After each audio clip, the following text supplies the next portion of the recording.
Okay, let's talk. So, João, since you're new, I'm going to begin with you.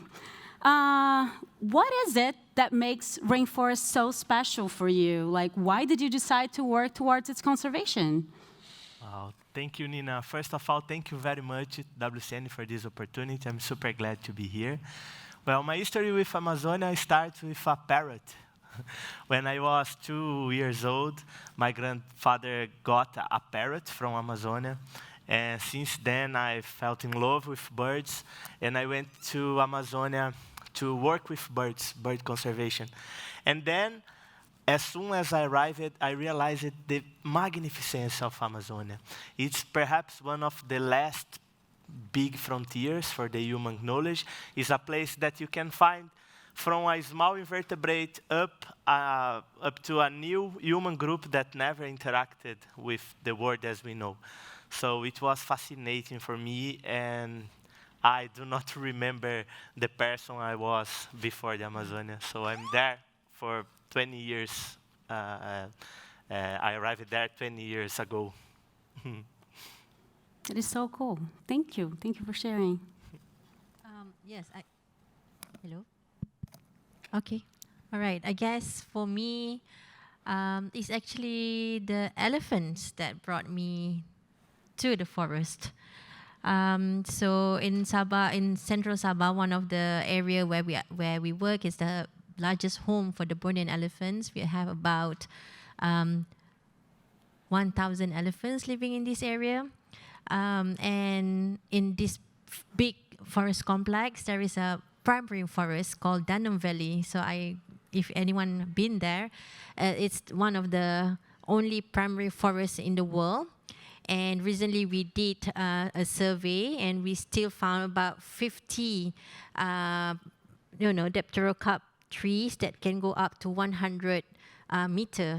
So if you stay at the base of the tree, you cannot see the top of the tree, And you imagine elephants is a big animal, and it live in a forest like this. You can't even see them. So it's extraordinary how I can get to know the forest through the elephants. Well, my story is a bit more about romance. Because that's where I met my husband.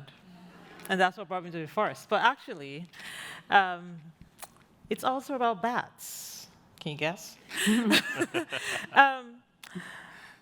So I was on a course in Uganda in 2010, and someone was talking about this completely mind-blowing story about how someone, a PhD student, was in the forest canopy in West Africa studying bats, collecting flower scent, and the bats that visit them. I was mind-blown.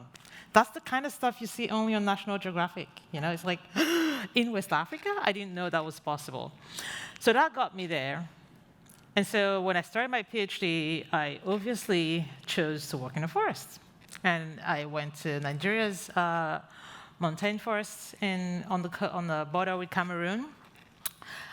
And if you're a bat biologist working in Africa, especially West Africa, you know that some of the species you will encounter, you wouldn't know what they are because it's not in the books, because they either haven't found them there or it hasn't been described to science. So I had a list of things to expect and things to look out for. And so when I saw this one bat, I was completely blown away. And many of you who are Expo regulars will have heard this story. I just was completely blown away by this amazing bat that had huge ears. If you saw my ears last night, massive ears and a round button of a nose. But that excitement quickly died down about 8 days into making that discovery when we ran out of the forest because of fires. So I came to the forest, met my husband, fell in love, found the bat, got excited, but then raced for my life. And that fire threat, that's why I wanted to save that place, for those bats, and for people who might want to find love in the future. And I think fires is not the only threats. I mean, in Nigeria, you have fires. Back in Borneo, we have now threats to our forests like the the development of highways, for example. Exactly. And it's very alarming as well, because usually when they plan, this development plan, they never include the needs of like big mammal like the elephants. So that means that it's like a fabric. When you tear them into smaller pieces, now elephants have more chances to go regularly, see people. People feel not safe, and because of that, conflict increase.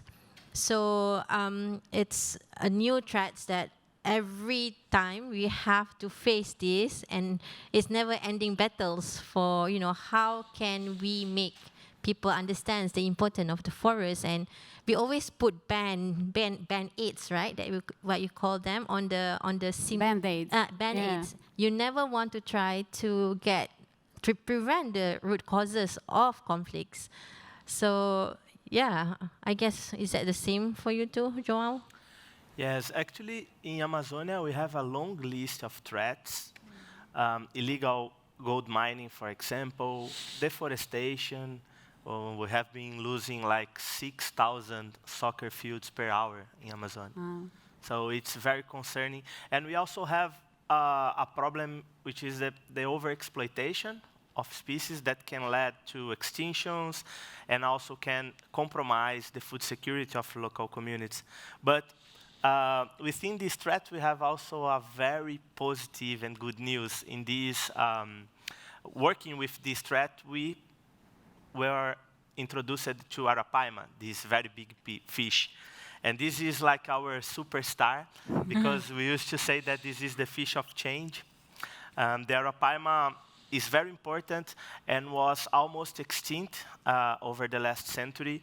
But then, through the integration of local knowledge and scientific knowledge, local communities and researchers developed a model, very simple, based in territorial protection and fishing quotas, where local people can harvest the arapaima. And the results are so impressive. Through conservation agreements, local communities can be empowered to protect their territories. And in those managed places, the wild population of arapaima increased 600% over the last 15 years. And the giant turtle, which is also a target species, also has a population size 42 times higher in those managed areas. And the poaching was reduced in 98%. Wow. So the results are very, very strong. And it showed us that people in tropical countries, especially people, are the most important part of the solution. There's no conservation in long term if the region is doomed by misery and poverty. So, and it's important to be clear, because for a very long time people were excluded from conservation paradigms. But we have been observing that people are a very important part of the solution. Very true. Is that true for you guys too? Yeah, I mean, it's a great thing you said community, because that massive fire I was talking about that happened in 2016, we lost hope, but spoke to people and found hope. Because we have now developed an early warning program that is literally deployed by the community on the ground. And I have to tell you this, as a PhD student, bright-eyed, 2 years in, really keen and curious to collect all these amazing results. When that fire first happened, I was totally devastated. For 3 weeks, I couldn't do anything. But when you really get to work with local people, and you find out that we can find solutions in what they're already doing, because they had solutions, but we needed to help coordinate. That's kind of where we came in. They were already fighting fires. Someone talked about hummingbirds. It was Sharon hummingbirds trying to put out fires. They were already doing something. They were doing their very absolute best. But we came in and just said, maybe some technology might help. We brought in weather stations. And then we brought in the next thing and the other. And before you know it, people were walking in the forest instead of using buckets like a hummingbird to go put out fires. they now have big backpacks that can take 5 gallons worth of water and get put out. But it's the local community. And they already have laws. We just help them type them up. They had laws. We just needed people to be communicated to about those laws. And really, it really is about the people. If you come in as a conservationist, you're just facilitating or helping or coordinating. And for me, that's really special, that we can work with people and find hope and solutions. I'm sure, I don't know. Yeah, for us, it's not. There are many people in the community, but the most important is the young people. So I don't live in this area where they want to build the highway, but I get so much enthusiastic and the spirit to fight, because there's a group of young people that came to me and said, we want to do something. We know that this highway will pollute our water catchment. It will, we can't go and get resources anymore that we need, like medicines and things like that from the. So when they came to me, I feel that, okay, I have new voices as well, young people who wants to say something, but they never have the chance to do it. So we provide with them the skills, they do citizen science, not like super, like a university science and things like that, but we use those findings to go and speak to the policymakers. And, with that, we managed to get the government to do wildlife crossing for wildlife now through the area. So even with this, very finding from the local communities, is very, very important to make changes as well to happen on the ground. So people are part of the solution. Absolutely. For each and every one of you. That's amazing to hear. Yeah. And can you, maybe Ruru, you can go, can you share a little bit about your successes, like what's been going on and maybe what you need to, just keep doing it or even making more impact? Happy to. So last year we told you we got motorbikes because of WCN and because of this wonderful family that we have here, to forest guardians who would typically trek miles and miles trying to find either a fire or going to respond to a fire. And they would maybe over the course of a year be able to do that for 100 farms. But because of those motorbikes, we basically sped things up, and we had 10 times the number. We went from 100 to 1,000. And this year, we did close to 2,000 farms. That is impact, because,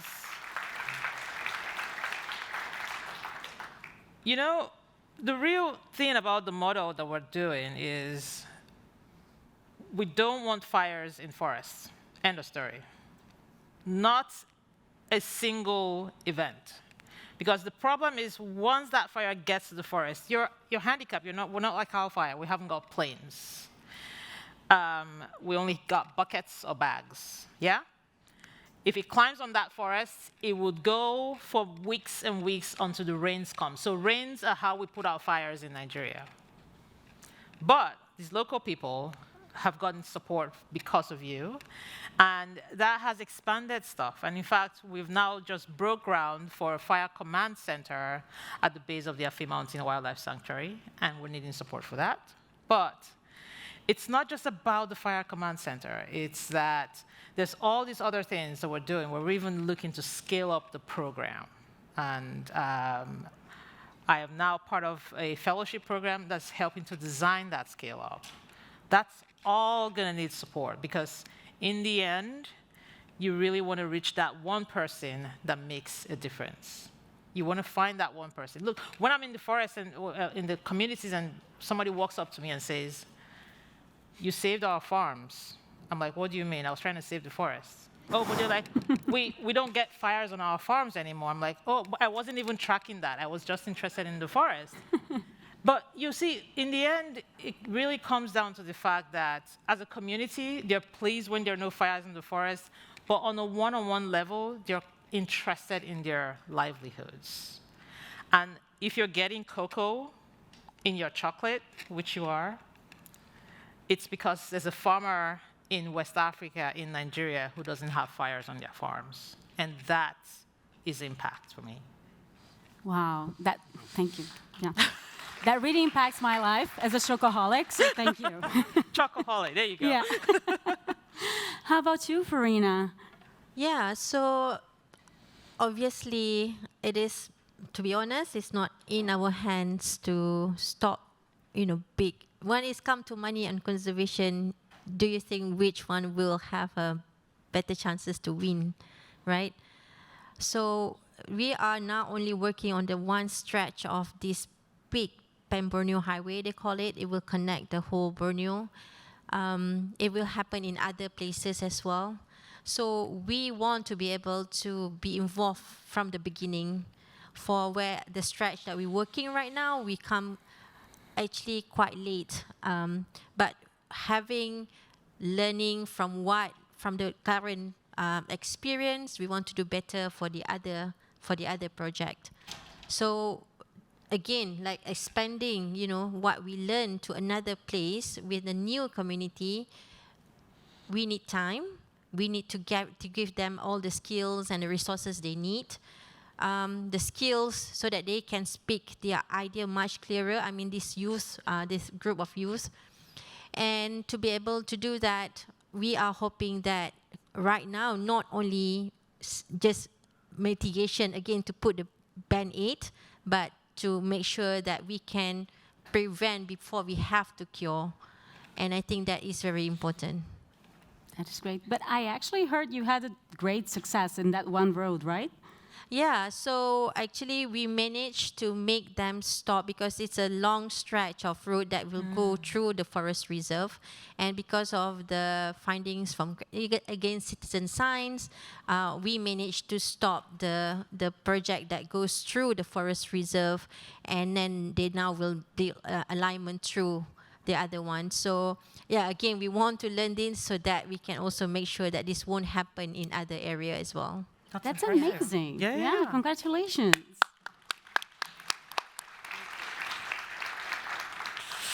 How about you, João? Do you want to share your successes and maybe what's next? Yeah, sure. There is an important researcher called Hatan Lau. He used to say that when people are starving and in poverty, they pass their suffering to the land. And we believe that the opposite is also true. When people flourish from the land, they can better protect that land and take care of the land. And at this moment, we have around 2,000 people protecting 4 million hectares in Amazonia. And those people has a very, very beautiful history because they moved from a very, very bad condition to a very happy life. For example, 10 years ago, you would arrive in this community and see only men and pigs. All the children and women left the community to try a better life in the city. And now, through the sustainable management of the giant Arapaima, they are back to the community with colorful houses, and they are much more happy. So this is a concrete example on how happier people can better protect the environment. And now the idea is to expand this model to 15 million hectares, which is the size of the Illinois state. And the cost of this protection, because they spend 24/7 protecting the nature, and the cost is 20 cents per hectare per year. Oh, I love those numbers. Very, very cheap Wow. and very, very efficient. Oh. So the idea is to move from 4 million hectares to 15 million hectares in 3 years. And beyond that, beyond the work and the practice, I think it's very important to spotlight those positive examples, because conservation science is always immersed in doom and gloom narratives. Yeah. So people are very, very. The impression is that we are always racing against the time, And we need to spotlight those successful stories to create hope, to create optimism, because this is the most important currency to handle the threats that we are facing. Thank you. Yeah, I totally resonate with that, Joan. Thank you so much. And it's, as you said, we are always, we are always racing against the clock, and we focus a lot on the negatives. And I bet that must be hard. So I wonder, like, what keeps you guys going? Can you share stories of your work that, just when you're having a rough day, you just remember that one thing? Maybe, Aurora, do you want to share? I see you nodding. So, Yeah, I am, because I feel like we started Expo talking about this, the next generation, really. I mean, the whole morning has been somebody getting trained or somebody training someone, and WCN, the Amazonia program. In our case, we started the West Africa Mammal Partnership to really get people on the ground doing stuff in their own countries. And so I really resonated with Mafe's talk about indigenous people on the ground doing the stuff. And we started that program, and that gives me hope. But you know what else gives me hope? And maybe it sounds like it's about chocolates, but hold on. It's that cocoa farmer who says, my forest and my farms no longer has fires. But he thinks it's about me. He doesn't realize it's about his brother or himself. Because here's the deal. We put up signs in the communities, and people have to look at those signs to know when to burn. You all know that. A lot of you in California, you get this sense of, fire risks being reported. Yeah?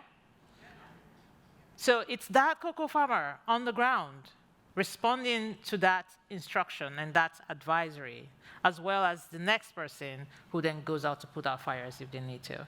And so that is what gives me hope, that it's not me, I mean, sometimes we're in the field and our vehicles break down. In fact, the other day I called Kelly, I was like, this vehicle has broken down twice today.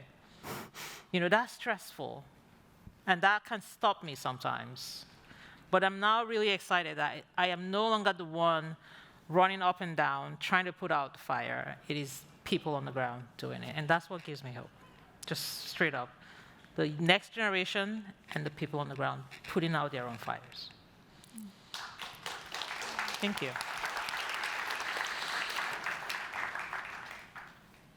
I guess for me, more or less like Iroro as well, to see how people on the ground like struggles when elephants are behind their backyard, come and in. I have one single mother because she has not, so she just using solar panel. She only get lights at night, and that is only for 2 hours for cooking and to feed the family for dinner. And she came to me, she said that, Farina, I am very scared of the elephants because at night we don't have lights. Other people have lights, so now elephants are attracted to come to pass through our home because they feel safe, something like that. So looking at the struggles of people and then thinking as well for the elephants, like where are they going after this, So I feel that we all here still have the time, still have the, we can put the energy and whatever resources we can to make things, stop putting band-aids, and we have to prevent, rather than cure. Cure is expensive, takes times, and we still have that time to work together. So join us and let's do this together. Yeah.